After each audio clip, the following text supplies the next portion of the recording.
All right, folks, good evening, welcome, and happy holiday to you. It's Good Friday, and this is the edition of the Journalists Hangout. I'm Citizen Jones. Today on the program, Senate approves President Buhari's request for 4 trillion fuel subsidy increase, and later on the show, PDP pushes on for consensus agreement in picking presidential candidate. Let me report I'm hanging out with Babajide Kolade Otitoju. BKO, Jide, I greet you. Good evening to you. I greet you, Citizen Jones. And of course, we also have Paul Dada has joined us. Good evening. Happy holiday to you. Thank you very much. So the team is ready. I hope you are.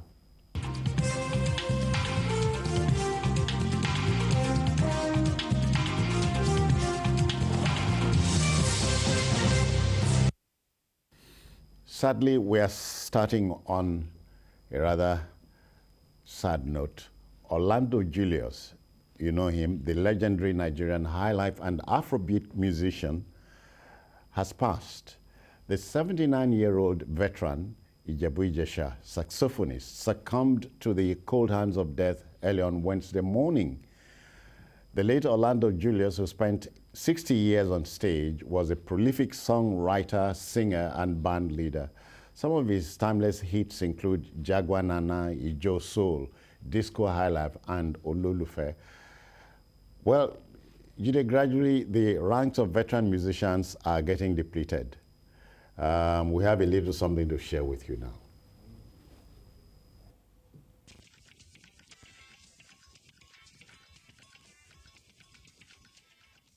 He was popularly known as Orlando Julius, a Nigerian saxophonist, singer, band leader, and songwriter closely associated with Afrobeat music. He was born in 1943 to a merchant family during British colonialism.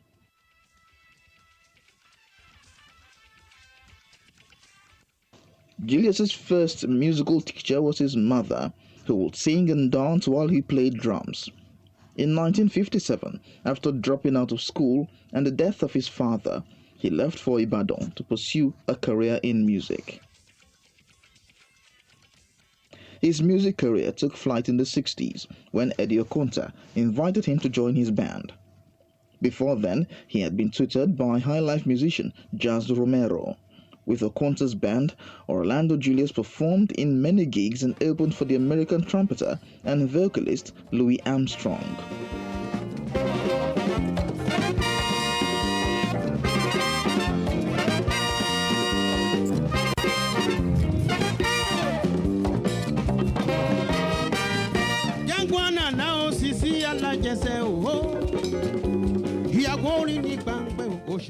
In subsequent years, he would play with other bands including Hugh Masekela and opened for other high-profile international acts.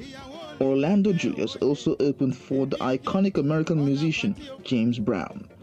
He released his first hit, Jagwa Nana, in 1965 and went on to tour West Africa. The legend formed the Ashiko movement and taught people his style of music, although he did not stay in this position for long. After spending some time in the United States, he returned to Nigeria in 1984 and quickly began recording tracks for the album Dance Afrobeat, leading him to put together the 18-person Nigerian All-Stars band. The cause of death is unknown as at the time of writing, he was aged 79.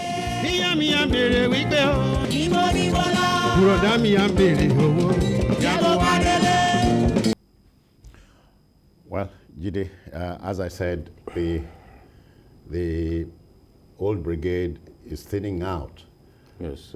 Just the other day, Commander Ebenezer Bey became 80 years old. We thought it was good, but now this. Yes, especially the Afrobeat family. We are losing them one after another.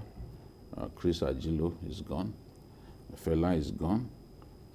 Now, Orlando Julius. I remember when he returned to Nigeria, it was big news at that time, and newspapers went after him, conducted interviews, And suddenly, things went quiet, you know. So he had been in Ijebu-Jesha for so long, we were no longer reading about him, probably because of old age and all that. Now he's gone.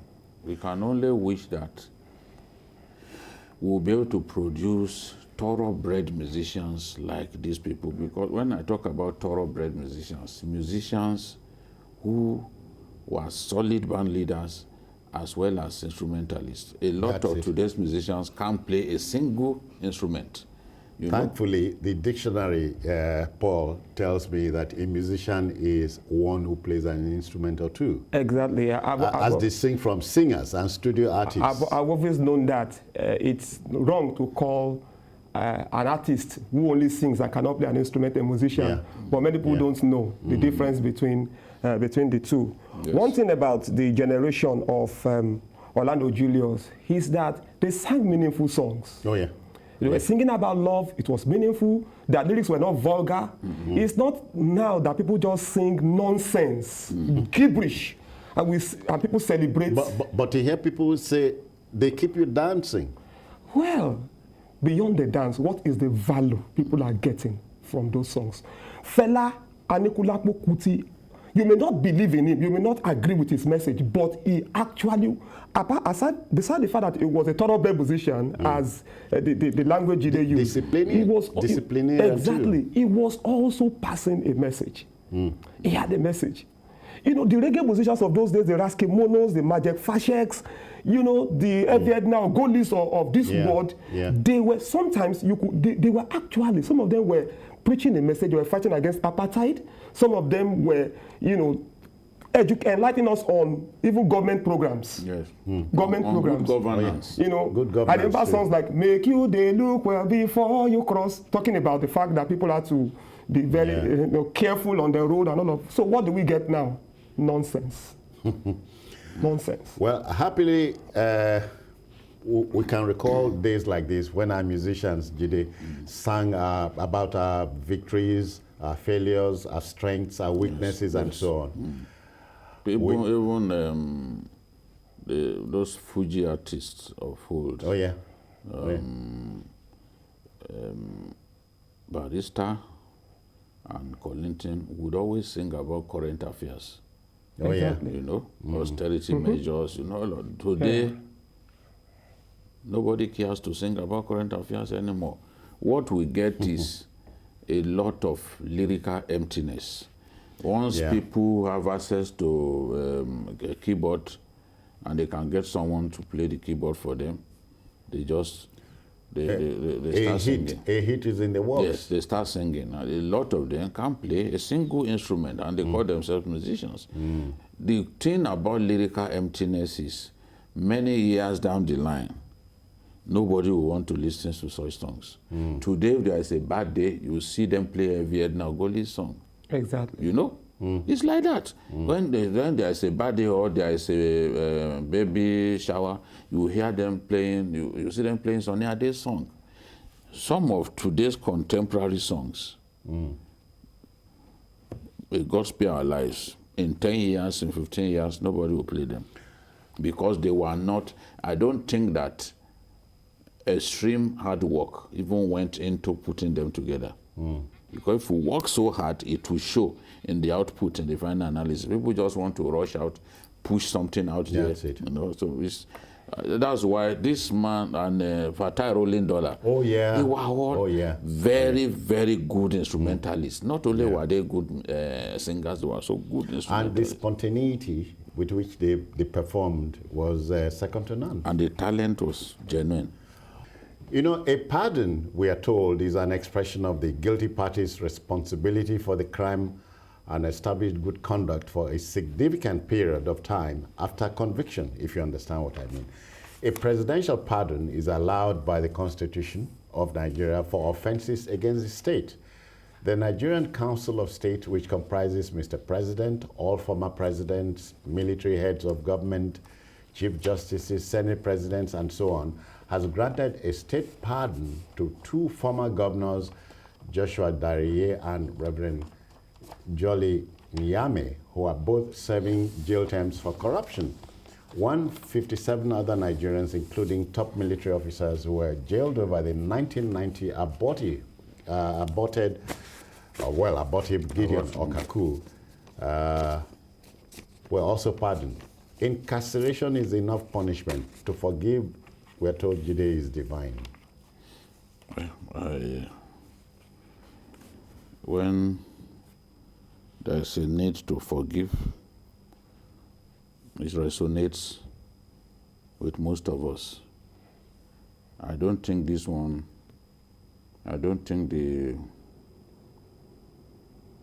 proprietary of this one resonates with a good majority of Nigerians. Nigerians think that we are not even doing enough in terms of jailing corrupt people who have put us where we have found ourselves. Yeah. Now the few that we are even fortunate to jail, because it's one judge that jailed these two individuals, just one female judge that jailed them. We have not jailed enough. These are the classes, these are members of the 2007 class, and we are only just jailing them in 2018. Yeah. Now, these few individuals that we managed to jail, we are already releasing them.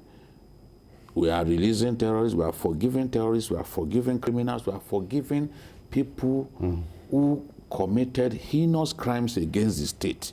That, in my view, is not nation building.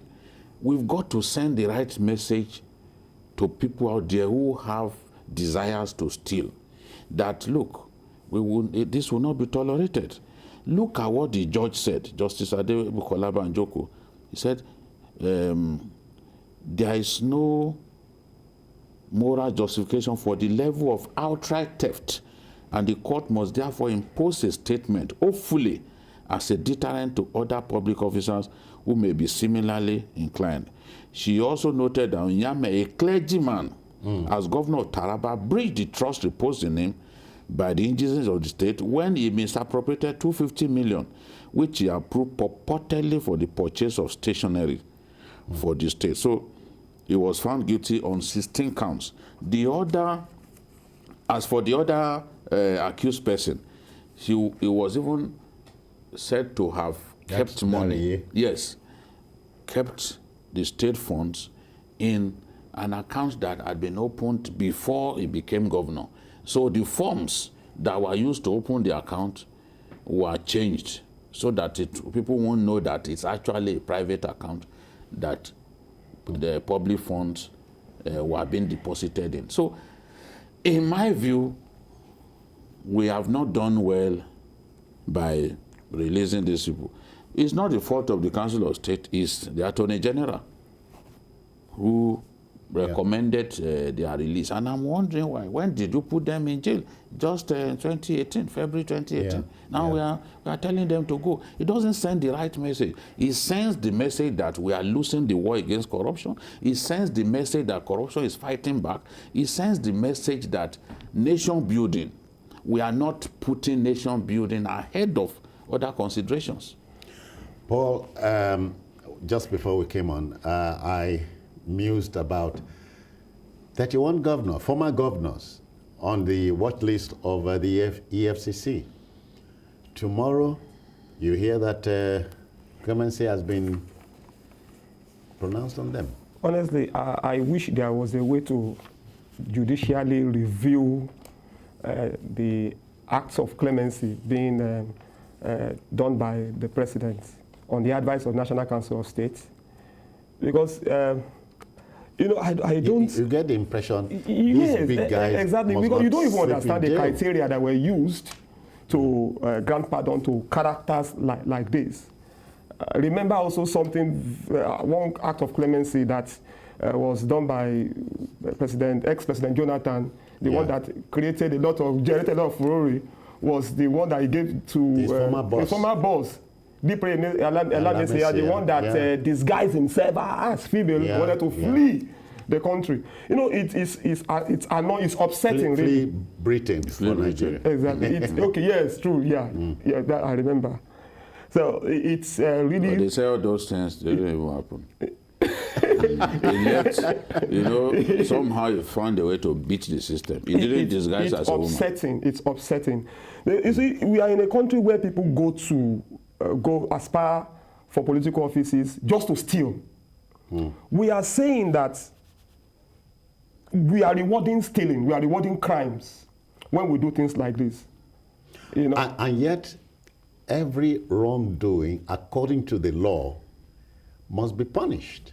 Exactly. So where is the punishment now? Somebody who was jailed... Wrongdoing are being overlooked now. Exactly. Yes. That's what we are saying. There are people who did not commit offenses as grievous as this in terms of the utilitarian implications of the offenses committed, in terms of the fact that not so many people were affected by the crimes that they committed. Okay, yeah. They are still rotting in jail now. Exactly. They don't have anybody to take their matter before the Council of State. That's why people say there are two sets of laws for our people. Yeah. But if we need to, I wanted to read what the judge said in respect of Dariye. She held that evidence before the court confirmed huge outflow of funds from the Plateau State Treasury into accounts Dariye operated with All States Bank and Lion Bank, now Diamond Bank, arising from the name, using the fictitious form. She said, as at the time the account was opened on December 19, 1999, the defendant was still the governor of Plateau. Plateau, yeah. Wrong account opening form was used. Details were falsified, all in a bid to conceal the identity of the true owner of the account. Paul, quickly, we can talk about those officers, military officers who were involved in the 1990 coup. I can even understand why I can accept the pardon given to those ones, because they were actually trying to, as criminal as it might look, under the military, it is when you fail as a coupist that you're not in the trouble. But they were trying to change things then, because the military rule, it was during Babangida's era, and then things were not rosy in the country, things were bad, so they thought they could effect a change. But of course, what they were doing wasn't successful. I believe those ones, their pardon is justifiable. They didn't steal anything. They didn't steal the country blind. They didn't abuse their offices. Yeah, but what we're saying is, Mr. President, we can't begrudge you. The Constitution empowers you to grant pardon to anybody that crosses your mind based on advice. But let's look at the bag a second time. According to the late Israeli politician and diplomat Abba Eban, let me quote him, a consensus means that everyone is ready to take on what no one individual believes. Everyone is not ready to take on what one individual believes. For Nigeria's main opposition party, the PDP, a growing disquiet over a zoning agreement, presidential hopefuls appear ready to drag their personal ambition and instead opt for a consensus. Ahead of its May 28 presidential primaries, President of the 8th Senate, Dr. Bukola Saraki, told journalists at Aba, Abia State, ahead of the National Working Committee, that a decision on which zone of the country produces the candidate for next year's poll will be taken. A much clearer picture would be seen next week, Paul. Yes. Again, consensus. I've been watching the drama in PDP. Everybody wants to be president, and everybody who is entitled. Of course, there has been argument over zoning. Is the turn of the South? The Southeast Caucus say it must come to us. Some other people say throw it open and all of that. But consensus is good. But I hope it's not going to be the kind of consensus that will leave some people agree. The kind of consensus that will in which some people will be compelled, to just accept. The fact is that when you have that kind of consensus, you might even have people working against the party. I remember there were people in PDP, there were people in Jonathan's campaign that worked against him. So, well, let's see how this consensus goes. Let's see how it goes.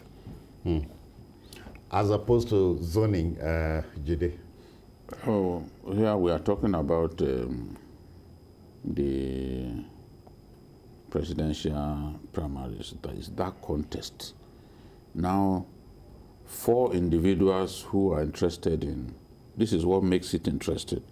4 individuals who are interested in the presidential ticket of the PDP are the ones who came together and said, look, let's use consensus to resolve this matter.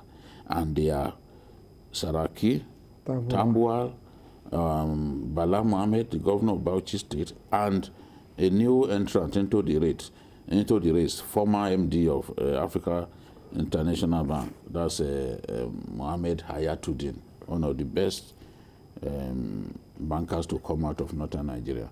So they have decided to sacrifice their own ambitions if necessary, because at the end of the day, it is one of them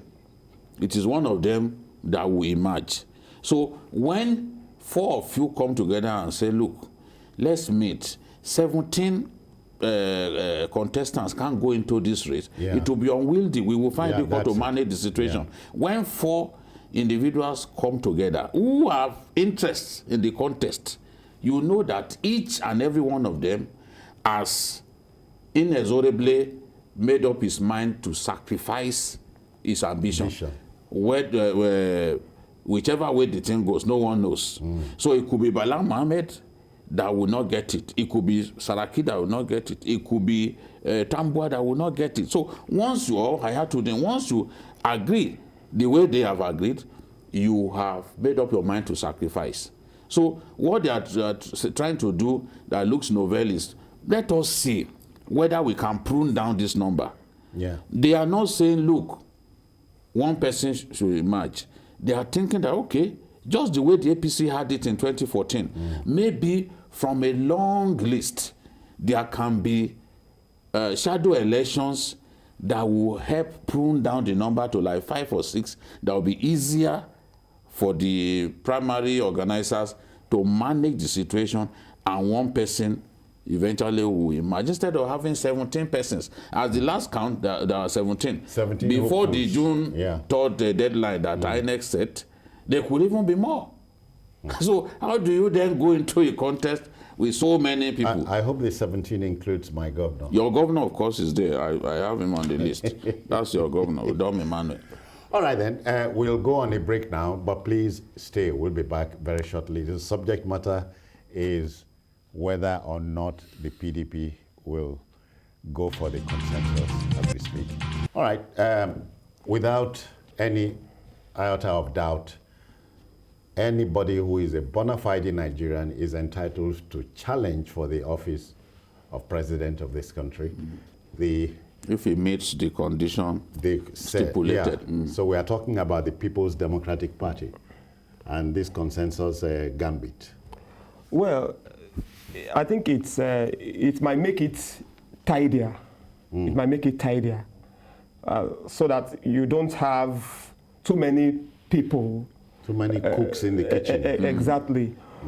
You have the Tambuwal Saraki group looking for a consensus candidate among them. Apparently, 3 persons among them will step down will give up their ambition for that one person. There are 4 already. Yeah, there are 4. That's why I said 3 persons will give up for one person in their midst.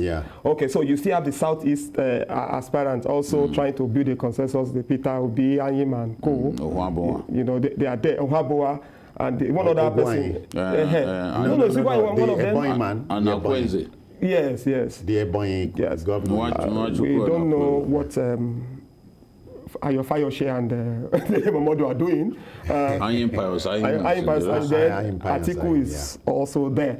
But it's not talking of consensus with anybody. But at least, like BKO said, you might have 5 candidates that will go. And if it is still possible that even at the convention, some people will still stand exactly. That's it. Exactly. I think it makes it tidier.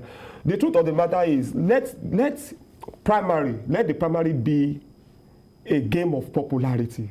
You know, who is more popular? Of course. So you are not thinking of a dark horse here. A relatively unknown name. No. That's not going to happen. It doesn't happen in politics like that. So with all these people that at that level, is it me or someone that will be the dark horse or somebody on the street? No. So it must be someone who has the pedigree.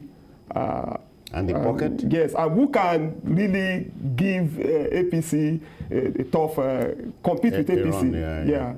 Because mine is a president who will come out and take on one of Nigeria's craziest problems, corruption.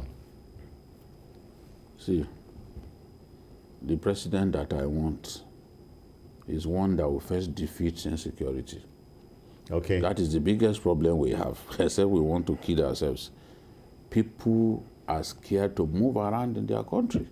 People are getting kidnapped. People are getting killed.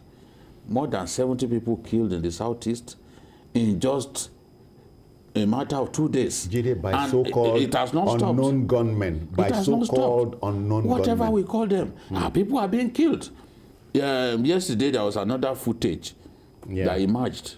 From the southeast. Yes, with an NEC official being killed in cold blood because they were working for the people, helping the people to get registered for the next election. So the president that will address that insecurity. Insecurity is the biggest problem we have. It's affecting the economy. Farmers can't go to their farms. It's leading to serious inflation. So we have to defeat that before we even think of something else.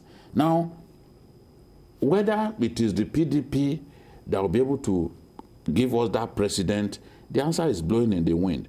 But what we have seen is an attempt on their part to say, look, 17 of us can't go straight into that contest. That is a recipe for confusion.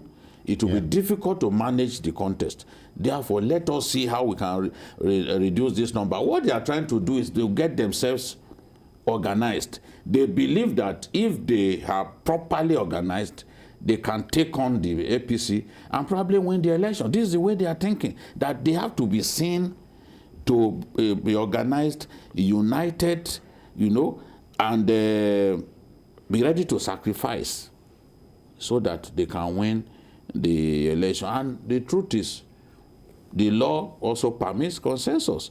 What some of us do not want to see is a situation in which you force a candidate on the party, a candidate that is not popular, in the name of consensus, you force that candidate on the party, and others now begin to grumble. Some will even shed tears, as we saw. As we saw at the Eagle Square, some burst into tears. We don't want to see that.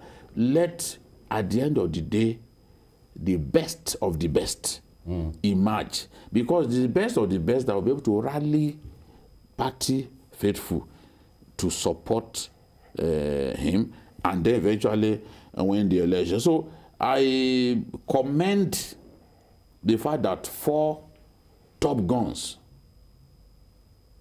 felt it was necessary to come together and talk about this consensus, knowing that eventually, if it succeeds, 3 of them would have to withdraw from the race. So that is what they are thinking. So at the various caucus levels, if they can have something that looks like a shadow election. We've seen shadow election done in this country.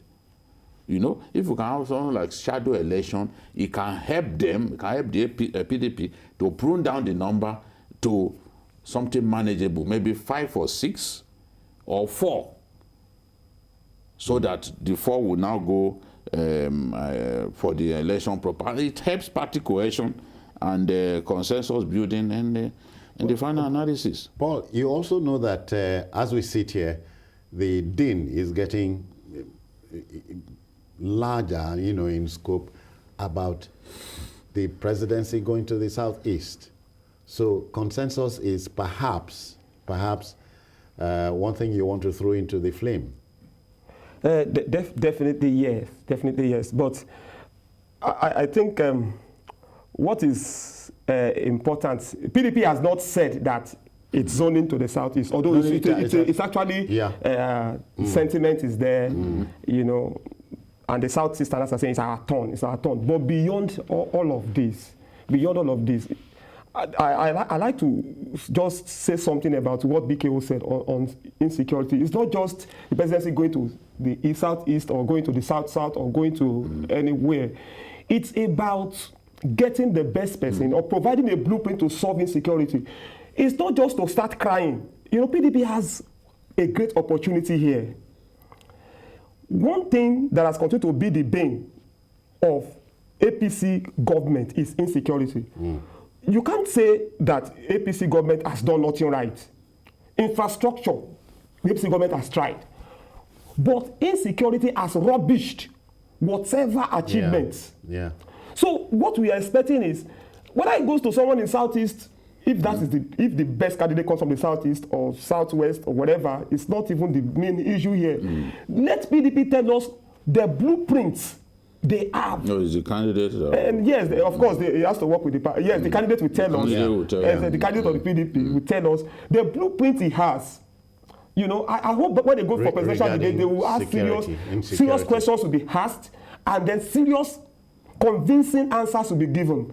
Not that they just start crying, no insecurity and all of that. What are you going to do differently? How are you going to do it? Because a major problem, the major function of government, the most important function of government is to ensure security of lives and property.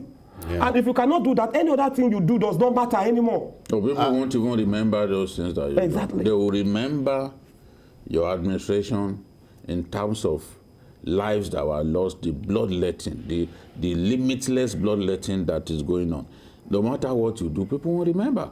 Exactly. If you build houses in the sky for people, if we even offer salvation for free to people, as long as people are dying the way they are dying in our country, it will signpost the administration. And that's why I've been pushing that the administration should do its best to solve this problem before it leaves power.